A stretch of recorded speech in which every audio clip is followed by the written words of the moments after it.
les personnes que j'ai rencontrées et en fait la majeure partie des personnes à haut potentiel, je pense, ont une pensée dite en arborescence. Donc en principe, la majorité des gens vont avoir une pensée, on dit linéaire, une idée en emmène une autre, qui en emmène une autre, comme quand on nous demande d'écrire une dissertation.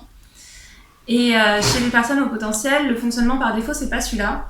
C'est d'avoir une pensée qui, une idée va en emmener trois autres, qui vont elles-mêmes en emmener plein d'autres, et voilà, ça fait un peu un arbre, voilà, une arborescence.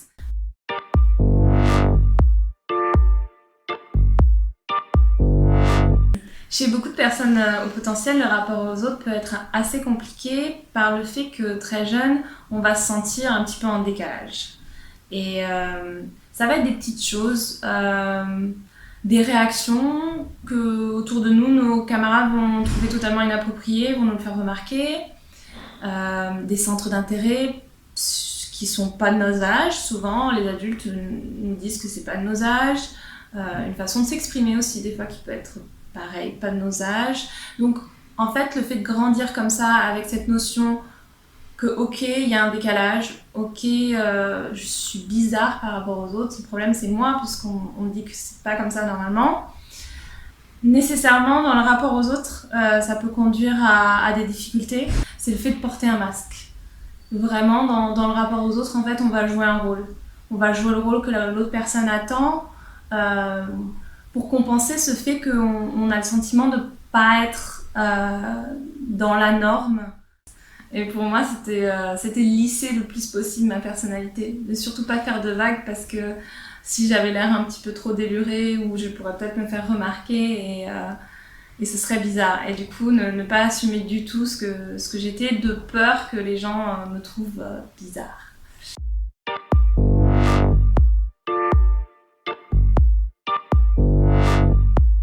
En général, ça fait vraiment un effet, une bombe.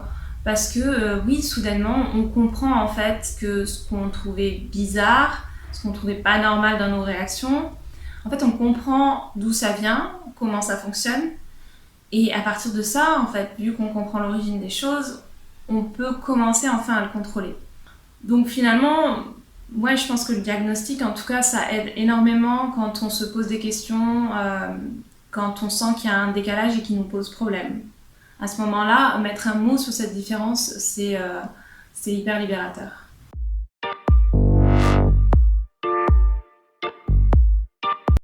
S'il commence à se présenter des difficultés à l'école, par exemple, ça peut être intéressant de savoir que son enfant est au potentiel.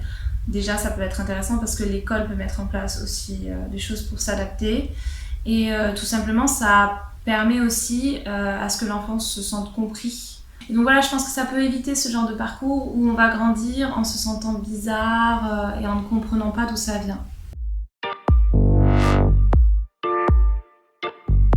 Je pense que c'est deux choses, c'est les gros stéréotypes qu'on a. Je pense qu'il y a encore chez beaucoup de gens l'image que la personne au potentiel est surdouée, c'est-à-dire que c'est forcément quelqu'un qui réussit super bien, super vite, super fort. Et moi, on me l'a plus ou moins dit en me disant mais c'est pas possible, puisque de toute manière, ça serait vu à l'école, t'aurais sauté des classes, c'était super intelligent. Je suis pas super intelligente, voilà, c'est ça le truc, c'est que les gens ont tendance à penser que au potentiel, c'est forcément quelqu'un qui a 160 de QI et qui va fonder le prochain Tesla. Voilà, je pense que cette image-là est encore hyper répandue.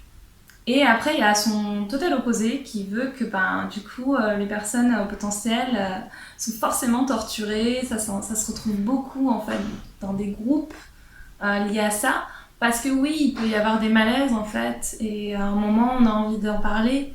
Il y a des moments où le haut potentiel peut poser des problématiques. Moi, ça a été le cas. Et ça l'est quand on s'ignore. Donc c'est vrai qu'il y a beaucoup de gens qui vont aller consulter des psys, etc. Mais ça ne veut pas nécessairement non plus dire que toutes les personnes à haut potentiel, ce serait une tare et que forcément ça va être un handicap.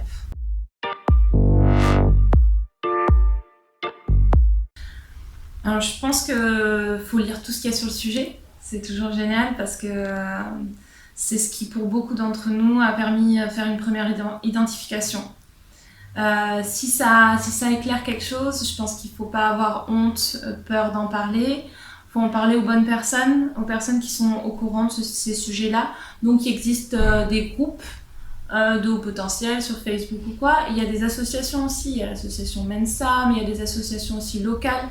Ça peut être bien d'aller les voir juste pour discuter avec les personnes, voir s'il existe dans sa région des psys qui sont spécialisés dans le haut potentiel. Ça, c'est vraiment... ça peut aider et du coup, via eux, passer un test de QI pour confirmer ou pas en fait. C'est une piste à explorer. Y a pas de... On n'échoue pas à un test de QI, quoi qu'il en soit. Ça donne une mesure, ça nous positionne quelque part. Ça peut être intéressant à savoir. Donc c'est ce que je conseille à toutes les personnes qui s'interrogent, c'est oui, de continuer à s'interroger et de ne pas hésiter, de ne pas avoir honte d'en parler, de ne pas penser que ça va se faire passer pour super prétentieux ou ça vaut le coup de creuser.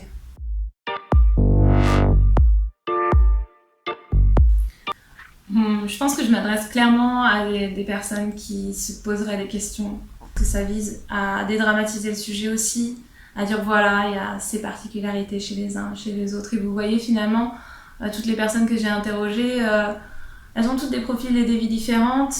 On est tous différents dans le fond, il y a plein de choses qui nous lient, il y a plein de choses qu'on se comprend les uns les autres.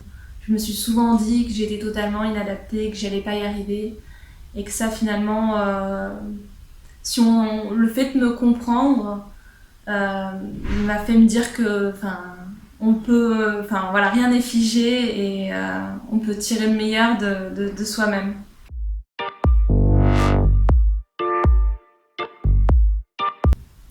Le haut potentiel, pour reprendre une expression de Marie-Christine Cornoux, qui est gestalt thérapeute, c'est un amplificateur. Donc c'est un amplificateur dans le mauvais, c'est sûr, parfois, quand ça va pas bien, etc. Mais c'est aussi un amplificateur dans le bon, dans ce qu'on peut ressortir, dans cette idée d'avoir toujours envie de s'intéresser à 50 000 trucs, ou alors quand on s'intéresse à un sujet, on y va à fond.